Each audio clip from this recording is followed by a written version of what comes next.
Already started. Hey, welcome back to Classroom. We're talking getting the most out of the sidebar. I'm excited for those of you who are going to be joining in. Hello. I see that when I make a comment, it comments as myself.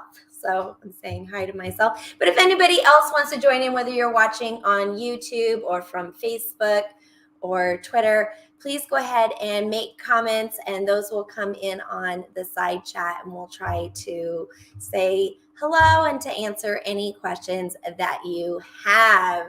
So thanks for being here. I am Alice Keeler. I am a math teacher. I was teaching math this morning, and I would love to tell you that I had a super engaging lesson today, but it was not. And so although I am kind of impressed with how Khan Academy is going, so I'm having my students warm up each morning doing Khan Academy just in case I have a sub or if they're absent. I want them to feel like that's a place that they can go. So I've been spending a little bit of time with that. And in the past, I've been a little bit of a Khan Academy hater, but I'll have to admit, I think it's actually gotten pretty good. The questions are challenging. They're not DOK level 1. The students really need to think about it. They're willing to ask me questions, which I think is really great. I just want my students to have some different and extra resources. And one of the things I like about Khan Academy, of course, is that it does work with Google Classroom. I was able to import my entire roster from Google Classroom and to have them start working on it. So I teach math. I use Google Classroom, but that is my part-time job, and my other part-time job is I am a developer for Schoolitics. What does that mean? That means that I code. So I have come out with several new add-ons. They are completely free for teachers, and you can find them by going to either Google Docs or Google Slides. Now I'm working on some ones for forms and sheets, so pretty soon here, you're gonna be able to do this there as well. So when you are, it updated today is some of the toolbars in Google Sheets particularly.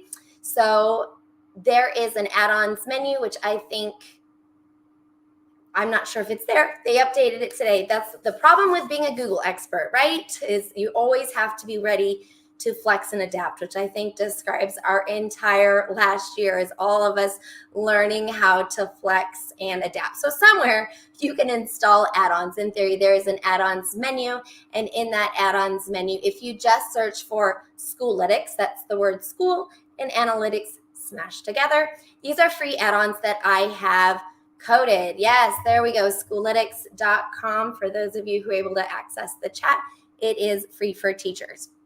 So the ones that I've just put out, what they do is randomizes the slides. I had a really nice compliment on Twitter from someone from the Oklahoma conference that I was at earlier this week, that if for nothing else, what they got out of the conference was the randomizing slides in the randomized slides by Schoolitics add-on.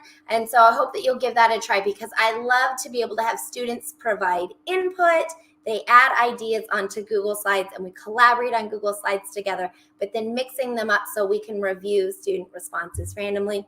I have Doc to Slides by Schoolitics, and I coded that, so you can take what is in your Google Doc and send it to Google Slides, where each slide is an individual from the paragraph, or if you have the student names, you can assign each student to a Google Slide. So Roster to Slides is built right into Doc to Slides. So again, if you just look up Schoolitics, you'll be able to find these when you go to add add-ons in either Docs or Slides.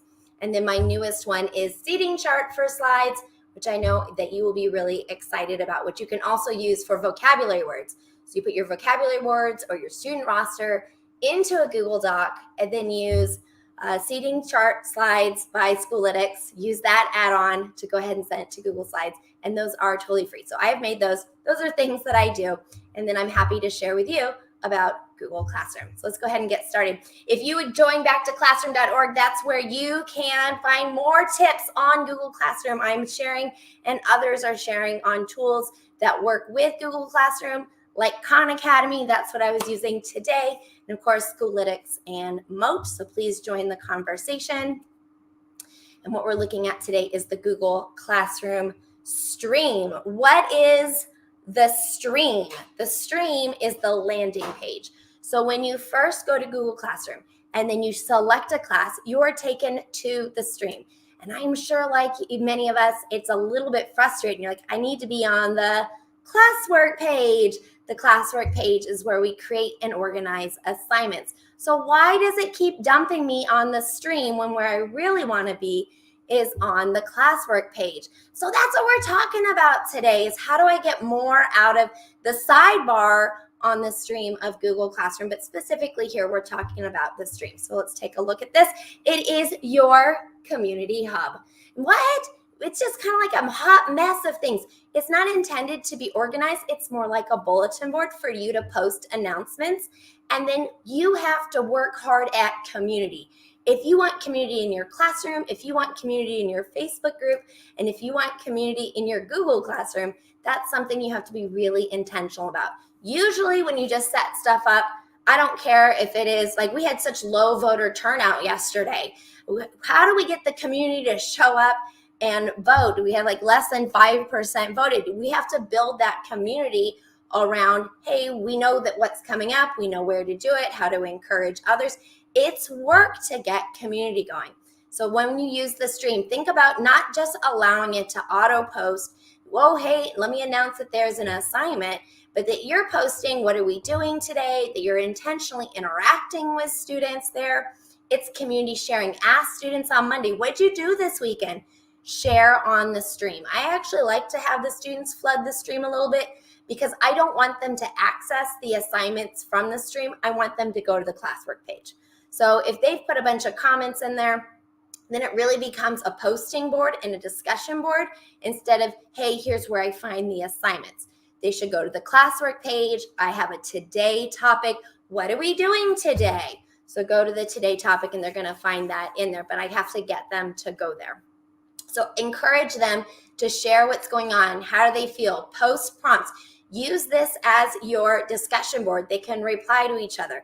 It's a little bit more convenient actually than using the ask a question on the classwork page, and it doesn't show up as an assignment. It's just a discussion. It's informal. It's an exit ticket. It's something that you can do formative, not graded, just to have students to interact, comment to each other, and discuss ideas in this informal space. And that is the Google Classroom stream, right? So I encourage you to really start thinking of how you're going to actually get students to use the stream as more maybe, and I hate to say it like Facebook, that we develop that community, that we celebrate each other, that we ask questions. So when you have an assignment posted on the stream, by default, it's just that stripe, and it actually doesn't allow for comments or questions on the assignment. Well, how do students ask a question without raising their hand?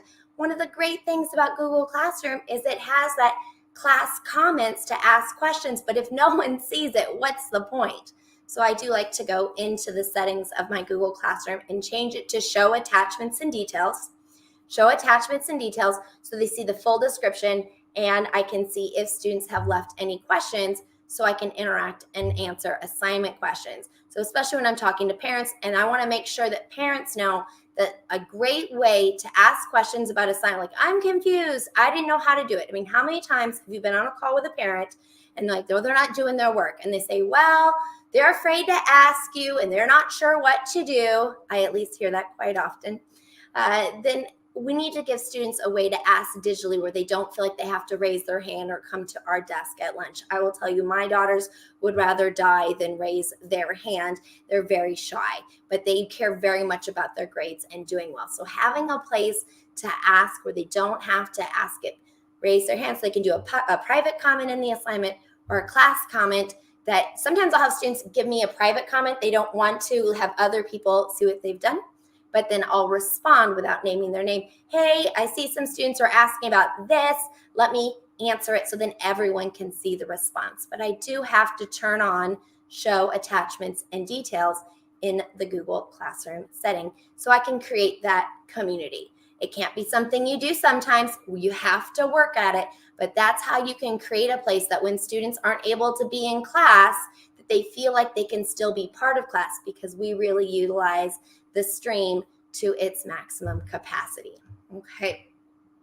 So we're going to be looking at the sidebar specifically. I don't know why I have the arrow going this way because the sidebar is that way. Wrong way arrow. Now I notice that it is newly updated. So that's what we're going to talk about and look at today is the Google Classroom sidebar, where you can see that it now has a few more things. Prior to a couple of weeks ago, it only showed the upcoming. So that bottom bubble there is not necessarily new, although I think it's no, it's not new. But those other two bubbles, those are updated. So let's take a look at those. We have shifted how we teach. What we've all been doing for the last few years, whether or not we've been in person or virtual, is things just are up in the air, and we're just having to learn to do things a little bit differently. And going back to normal is not going to be normal. It is going to be, what do we do to really take advantage of the tools and technology that we've been using this whole time to bring more students into the learning process? So we've now brought this Meet link front and center right in Google Classroom, where it's on that left-hand bar so you can generate the link. If students are absent, which I can't hardly think of any day that I have no students are absent, why not click generate link? Why not create a video? Now, that's not me trying to teach in two places, but at least allowing for students who aren't able to be there to hear what's going on and participate. Now, a real key to using Google Classroom is being consistent. Be consistent. More than the Meet link is that you post all the assignments and activities in Google Classroom. Even if it's, hey, we're having story time carpet reading, that doesn't sound like something to put in Google Classroom, but it's really essential. And when my kids are sick and home, I'm like, okay, I want you to go check your teacher's Google Classroom so you know what to do. And sometimes their response is, well, my teacher didn't post it in Google Classroom. They only post the digital assignment. So if what they're doing that day wasn't digital, it's not posted, then they don't know what to do. So as a parent, I'm like, well, what did you do in class? I really don't have a way to access that information very well without it being consistently posted. So whether you're using Google Meet or not, I really encourage you to be consistent about how students and parents can find information. And no, parents cannot go to the Google Classroom stream and see what you did that day, but students can pull that up and share that with parents. You could also just copy and paste and send it to them, or go to the People tab, and in the upper right-hand corner, after you click on a student's name, you can click on the envelope icon, and you can send a progress report to a parent by selecting that you want to send it to the guardian. So if you've got it consistently posted in Google Classroom, it is relatively easy for you to share that list of assignments with them when you need to. All right, but do you lack the bandwidth? Maybe I'm just like, that's a great idea. Maybe I should have a meet every time, but I just can't. I'm trying to do too many things. There's been so many bricks. I don't know about you, but I just feel like there's so many bricks been piled all these years. I feel heavy, and it's like, it's not that I'm unwilling to do any of those bricks, but all the bricks together feels like too much sometimes. But you also might just be lacking actual bandwidth. It slows your computer down. A Google Meet makes everything run slower. So if I don't have a student who's actually joining that day, I'll usually start the meet, no one's joined, and I'll go ahead and turn it off, just because it does suck up so many resources on my computer.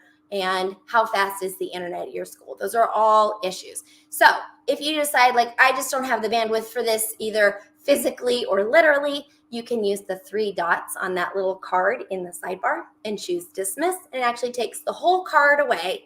But don't worry, you can get it back. A little warning is going to pop up and say dismiss from stream. You can go back into the settings in Google Classroom, and you can select to create the Meet link, and you can get that little bubble to come back. The bubble will come back where it will say join. You can see if it's visible or invisible to students. Use that 3 dots. You can copy the link. I like to take the link and share it and email it out if I'm not sure, because it does assume that the students have joined into the Google Classroom, which they not always have. That's not grammatically correct. But it's that manage that I really want to show you. You do the 3 dots and you choose manage.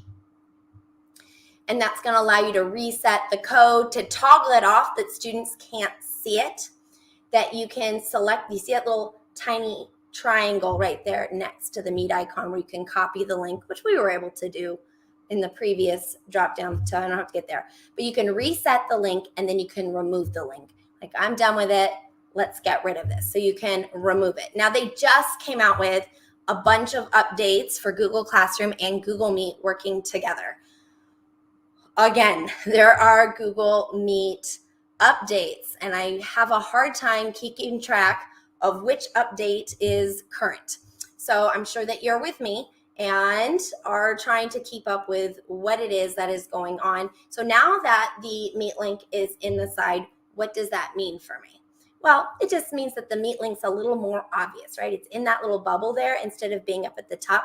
That's going to be just the main thing. But there is now the teacher should be the first one in, right? Students would go to a room and a waiting room if the teacher is not in there. So that's supposed to be live and active. Guests not on the class roster will have to ask to join. So I know that there were some reports that you would have their students are at your school. So we're not talking about Zoom bombers. We're just talking about jokesters. So they're not in your class, but they want to join your Google Meet session, even though they're not on that Google Classroom. So the new way that it works is that if they're not on your roster, it'll have to prompt them for you to let them in. So it'll be a good way to keep some others out. Co-teachers are now automatically co-hosts. So that's a great feature. So there's been a few little glitches reported on this, but they are aware of it and they are working on those bugs. But from now on, the actual teacher doesn't have to be there. So that's what was happening just a few weeks ago is the primary teacher had to be in the Google Classroom to allow the co-host co-teacher in. So now the co-teachers can actually have the host capabilities without the main teacher, the owner, I should say, of the Google Classroom being present. So that's a nice update. And you can easily show and hide the Meet link from there. Now, I feel like I want to reset the meeting code each time. So in theory, once everyone leaves, I exit everyone from the meeting. They can't get back in. I can use the same Meet link. That's the way it should work. But if I reset it, I can be sure that it's a fresh start each time. So you might want to consider resetting your Meet code. I'm not telling you need to, but it might be something that you want to do just to make sure that each time you're getting that new link. The other reason is the recordings are saved with the Meet link. So then they're all ID number, then they're all saved the same. So it helps me to differentiate between different videos if you are recording. All right, so the next new little bubble that is on the sidebar is the class code, and I'm really thrilled about this because it's a lot more prominent, and it brings back some features that I had missed. So when you're able to now reset the code, now you actually could reset the code with the previous version of Google Classroom, but it was a little bit cumbersome and a little bit, why am I bothering? So they brought this back. I'm really excited. You can see that when I click on the three dots on this tile, that I have the option to copy that class invite link. So I no longer need to go up into the settings to go grab that. But now I can copy the code with just the code, and I can reset that code. And I'm really excited about this because I feel like it's important that students know how to join a Google Classroom without being invited, without just clicking on the link. Because if I'm the basketball coach, if I'm doing the school play, I want to set up a Google Classroom to invite students to try out for the play, to try out for basketball. I want to be able to put up posters around on the walls that says, join the junior leadership classroom, join the football team classroom, join the book club classroom, and I'm able to just share it with a code. So I do want students to know how to join with a code, but I want to make sure that they get in and don't type it wrong. So I'm always looking for what might cause them to type this in wrong. No I's, no L's, no O's, no zeros. I don't even like double letters like MM because they'll put it in 3 times. I don't want 2 of the same letter next to each other, nor do I want 2 letters next to each other that could look like the same letter, like M and N right next to each other or P and Q right next to each other. I'm like, that's just a disaster waiting to happen. So I reset the code until I feel fairly confident that it is the students would type it in without mistyping it. So I do really love to have the option to reset the code again. It also, when you reset the code, it reduces the sharing of the code. So I have students join. I'm like, hey, we're having tryouts for the football team. Please join this Google Classroom. I'm posting all the permission slips that you're going to need to have and the information for where we're meeting. But once I have the team set, I don't want people to keep coming in. So you can turn it off. You can turn it off, but I might still need some people to join. So if I just reset it, the students don't have access to that code if I reset it unless I give it to them or they see me screen sharing because it's right there on the sidebar. But you're also able to show full screen. So you see right next to this code, it has a broken square. And that broken square allows it to go full screen. So what I would like to do is just be able to click on the broken square, project it up, students walk in, and they can join the new Google Classroom. For whatever reason, then I have a new Google Classroom, be it to differentiate, be it to do a co-curricular, or because I like to use a new Google Classroom for each unit. So just like, okay, guys, we're moving on to the next unit. And now I get a fresh start. My Google Classroom is going to load faster. I can organize the whole classwork page with topics around the unit instead of just having topics of unit 1, unit 2. Something that drives me nuts is when you get 10 things in a topic, it hides the 11th thing. And so out of sight is out of mind. So that way I can keep my topics a little bit more streamlined. So I do like to make a new class each unit. Now, something that's really been saving me is the Schoolitics. If you go to schoolitics.com and you have multiple classes, it's going to show you all of your assignments across all your classes. So whether or not you make a class per unit or you just teach multiple classes, period 1, period 2, period 3, you can actually see all of that information in one place. I feel like I saved 5 hours. I mean, obviously it's a guess. This last progress report grading period because I was able to get all the assignments in one place. Here's everything everyone turned in last night, the last day of the grading period, and I was able to blast through and get those without having to search through Google Classroom to see what they turned in. So that was really nice for me. All right, so take advantage of this class code. They've put it front and center there. Well, I guess left and center on the stream because it is going to be a lot easier for you to use Google Classroom for a lot of reasons besides maybe the traditional one. So again, any co-curriculars, some differentiation. I have a lot of students in my class that are into nursing and I'm trying to set up some options and assignments around nursing. So rather than just dumping all these optional assignments into the Google Classroom I have now, what I do is I do select all students, deselect all students, and assign it just to the subgroup of students but per assignment gets pretty tedious.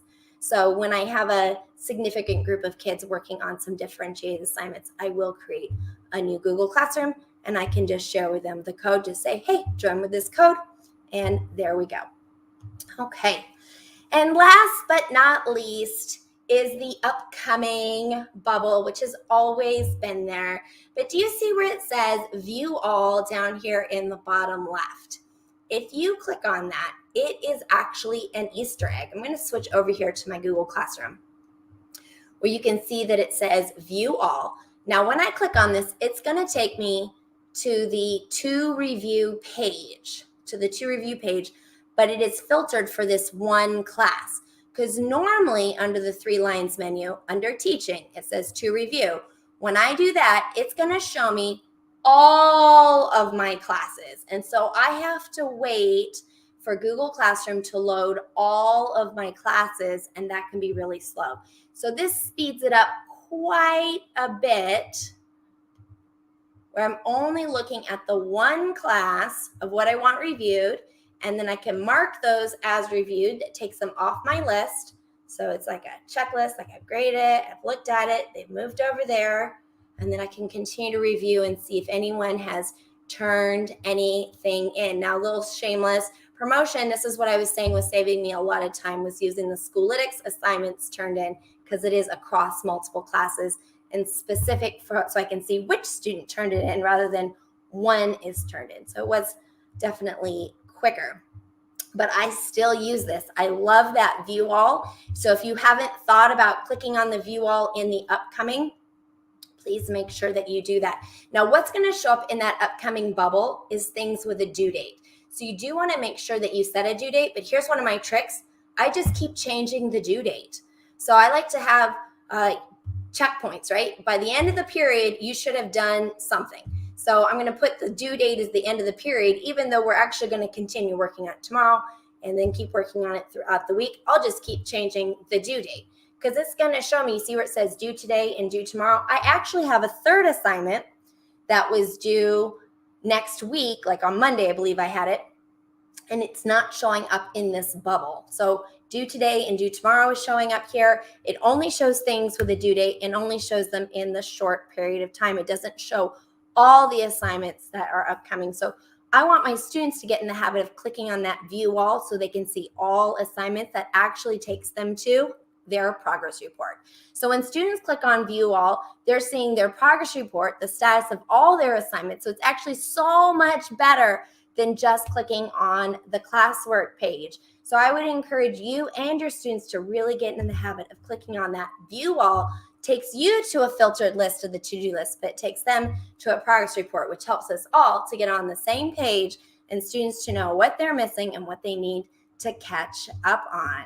All right, if you have any questions, please feel free to put them into the comments, or you can go to backtoclassroom.org, and at backtoclassroom.org, we will be continuing the conversation. So if you are not watching this live, that doesn't mean that you are left out of asking questions. We're just going to move this over to Facebook. So please join backtoclassroom.org, and I will see you on Facebook. We'll be getting the most out of the sidebar. Thanks for joining.